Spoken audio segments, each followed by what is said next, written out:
But this was the result. And it, as Bill can remember, it was pretty nasty in those days. The rhetoric got ramped up to the point the Reeve of Red Deer County equated the mayor of Red Deer to being a horse thief. And that made headlines, as you can imagine. And he said the reason the mayor was a horse thief, and of course the mayor of Red Deer at the time was a horseman, was the fact that, and the reason you hung horse thieves back in the day, was because it wasn't just a question when a horse thief came in and he took your horse, he didn't just take your property, he took your livelihood. And what the city of Red Deer was doing to Red Deer County was the equivalent of a horse thief. He just didn't say hang 'em high. It was the only thing he left off the table. So this continued to unwind. I had the privilege of sitting in on at least a half a dozen Inter-Municipal Affairs Committee dinners, full council to full council. And it reminded me of what I think I've seen pictures of after the Korean War, where the North Koreans and the South Koreans sat on opposite sides of this long table, and you had sort of this demilitarized zone in the middle. That was exactly what it was, right? We were in a big hall, two opposite sides, vast space in the middle, probably more than 2 swords distances, and the discussion was high level and non-productive. So what happens? Big part of the process is we get to the point that we are literally within weeks of going in front of the MGB. Both parties have 690'd each other to the point that the lawyers are declaring, profit sharing already. They haven't even gotten this before the MGB, and the profits are going through the roof, or the projected profits.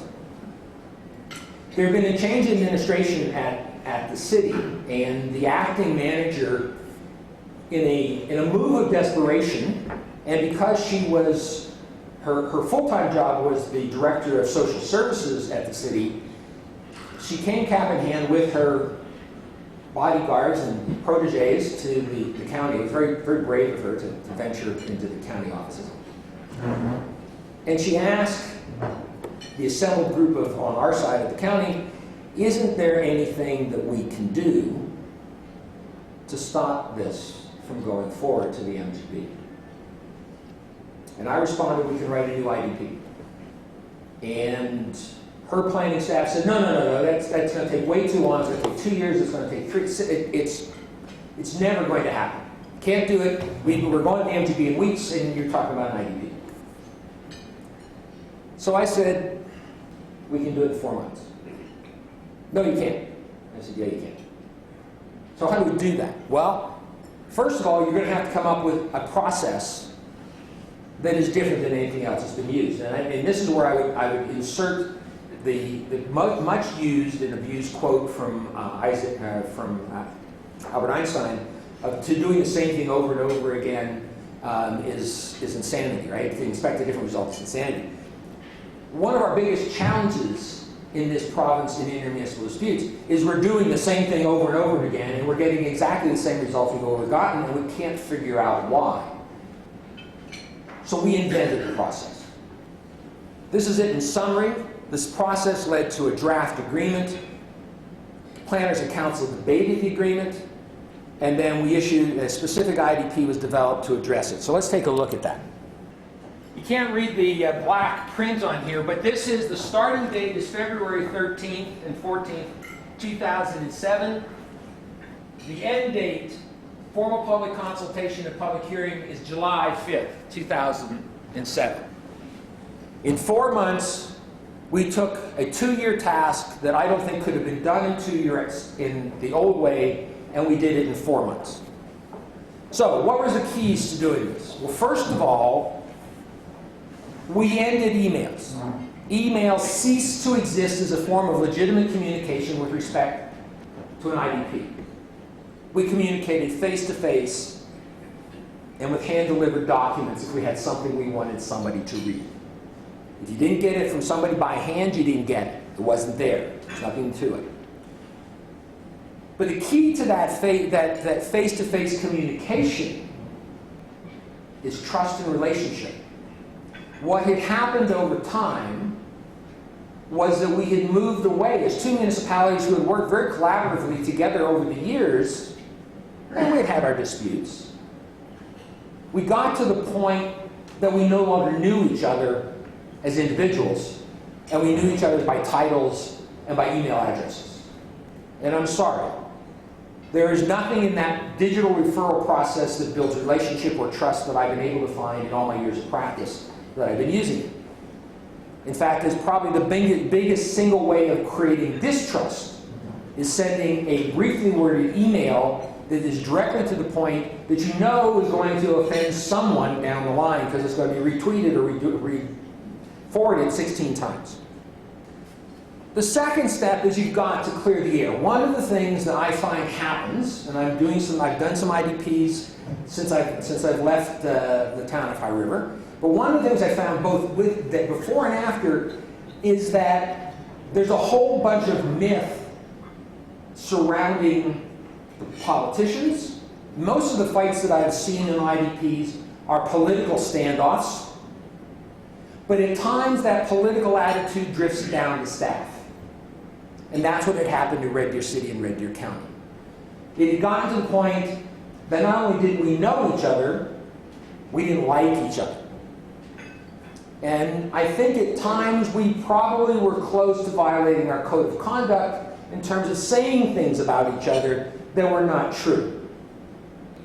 So at the very start of the process, back in February, we brought in a mediator, somebody who's known to many of you, known and loved by many of you, that's Michael Van Housen. I'm not sure Michael knew what he was getting himself into when he agreed to mediate this discussion. But we brought Michael in and we said, we've got to move this forward.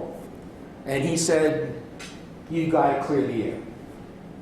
So we spent 2 days, planning staff to planning staff. And at the end of the first day, I listened to a whole series of minor bars. Left that meeting where Michael wraps up, says, how was your day? How was your day? Oh yeah, we all agreed. And I walked out and I was fuming. Went home that night, didn't sleep an awful lot that night because I just got mad. Walked in the next morning, I took Michael aside and said, Michael, I'm going to explode. He said, oh good. He said, I will talk to you last. Because I'm going to start with a summary and get everybody going around the room again and what do you think about yesterday and whatever it was. He got to me last. And I just let it all out. All that built-up frustration about allegations and innuendo and whatever just came out in one big blast. And I left the room. Came back a half an hour later, and we moved forward. Nobody realized that, in fact, what that pressure, what those comments meant on the receiving end of them, and they had to know. Because there was no way that I was going to be able to make the recommendations that I wound up recommending to my council if I still felt the animosity towards my peers that I went into that meeting with. So what happens? We finish the meetings, and at the end of 4 days, we take a draft back to the councils. And planning staff and administration are at the table, equal partners, with the two councils. Michael walks us through what the agreement is, takes us through a discussion of values that are, so it's a value-based discussion, not an issue-based discussion, shows how the agreement that has been put together would in fact address the values of both parties, and got agreement for us to turn staff loose to write the IDP. We walk out in 4 days' time having made more progress in terms of intermunicipal relations than had been made in 2 years of nice dinners at the Inter-Municipal Affairs Committee, but unproductive discussion. But what we started on, the biggest benefit coming out of that day is the fourth bullet. The fact is we had started to trust one another again. And based on that trust, we put together a new IDP with these points in it. First of all, both parties committed to 10 years with an annual review. So what we said is we're not going to rewrite it every year, But every year, both councils, both senior administrations, both planning staffs are going to sit down and going to take a look at this agreement and say, what's worked real well? Where have we had problems? How can we fix it? Secondly, we identified growth areas for both the city and the county, and by goodness gracious sakes alive, they were side by side. There was an agreement to review all applications in the identified city growth area, jointly review them. Face to face, no email referrals, no let me send you the document and get back to me next week. You sit down on a monthly basis and you review the applications together.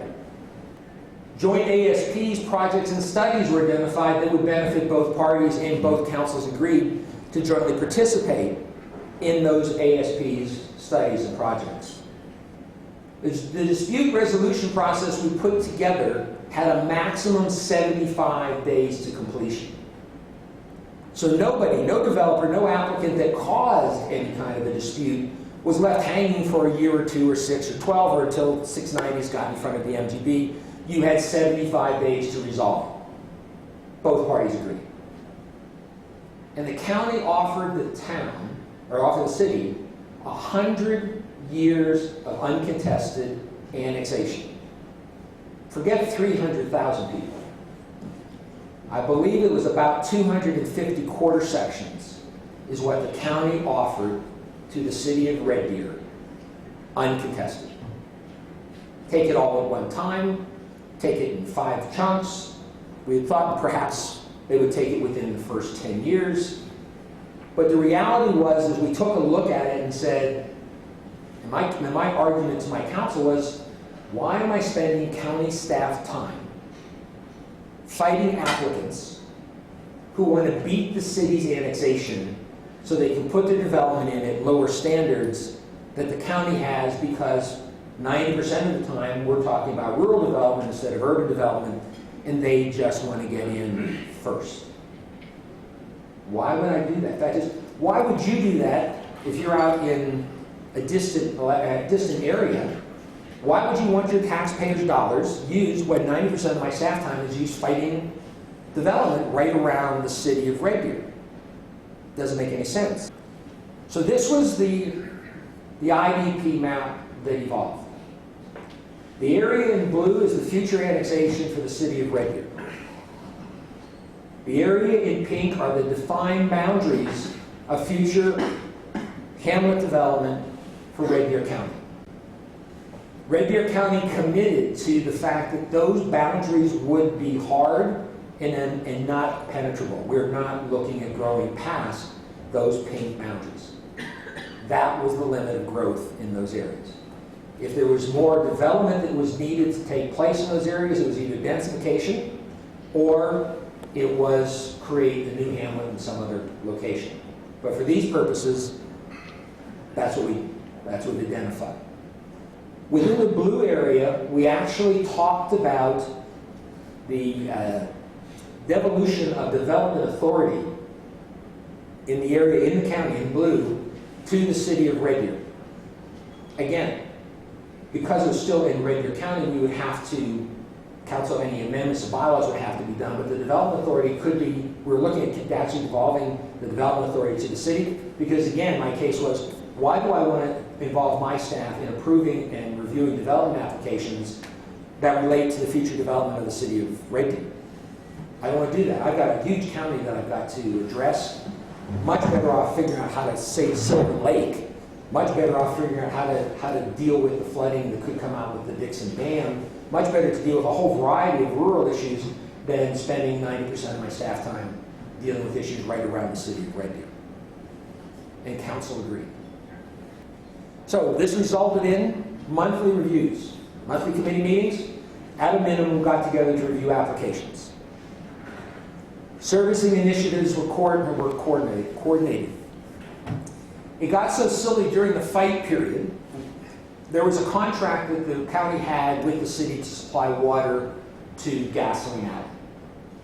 Gasoline Alley was starting to grow from a commercial and light industrial perspective, and the demand for that water, we were getting close to bumping into the contractual limits for that. We had our own reservoir there and our own pumping system, but we just bought bulk water from the city of Red Deer. So because we were disagreeing over future development, we asked for an expansion of the contract for more bulk water, and of course the city declined. Well, what do? Well, it turns out that Springbrook has its own wells, and we could pipe the water very efficiently and pump it to the reservoir in Gaston Alley, and with our own water meet the needs of the growing hamlet. The city took us to court. The city claimed that we were going to be mixing county water with city water, and that was illegal. I got a background in environmental engineering, and I never knew that water molecules wore flags or had allegiances to one municipality or another. But some judge did, because he ruled that they were right. And so the county had to build a second equivalent sized reservoir, despite the fact there was capacity in the first reservoir, so that its water would not mix with the city water. Right? Nobody paid any attention to the fact that once it hit the pipes, it got blended. The way it was being talked about, I expected small nuclear explosions all around Gaston. I never saw them, so maybe it was disarmed or something. But the fact is that servicing in that area, it makes sense to coordinate services wherever possible. In some instances, it may have made sense with the expansion of the city into areas more easily serviced by the Springbrook system to service it by the Springbrook system. In other places, it was more sense to service by the city in the county, using the city system in the county. Talk about cooperation or delegation of development authority. What did we achieve at the end of the day? Certainly we achieved certainty of land use and future boundaries. That issue is off the table. We never sat down and said to the city, I'm sorry, you can't do industrial development on this side of this line or residential development. We said, grow into this area, plan wisely, God bless you, where's my lightsaber? Go forth and prosper, right? No, that's this one. Go for it. Fiscal responsibility in the use of staff. As the manager and director for Red Deer County, I had a responsibility to use the tax money that was allocated for my staff wisely. And I couldn't afford, with a big county, I could not see rationalizing to a council why I was spending so much of their money on such a limited area. When there were in fact huge issues, ASPs that needed to be written in all the rural areas, new land use bylaw updates in all of the areas. Why are we concentrating all our time and efforts and expenses in this particular area? There's no good reason to do that. And my council agreed. So at the end of the day, my colleagues at the city of Red Deer and I decided that it really didn't matter which color hat we wore. That we were both out there trying to herd a whole bunch of, well, I don't think they were cattle, I think they're more like cats. And then working collaboratively, cooperating, coordinating our efforts, and communicating on a regular basis in a friendly manner made far more sense in the long run than initiating 690s and trying to compete with each other. Thank you very much, and I will do my best to answer questions. And please note the acknowledgement. My good friend from the city of Red Deer sent me some of the slides. I had misplaced some of the slide deck, but he forwarded them to me, and he is my oldest friend in Canada. He and I both started our graduate studies together back in 1974. So it's, he was at the city when I was at the county, and he had to wear a bag over his head to come and visit me.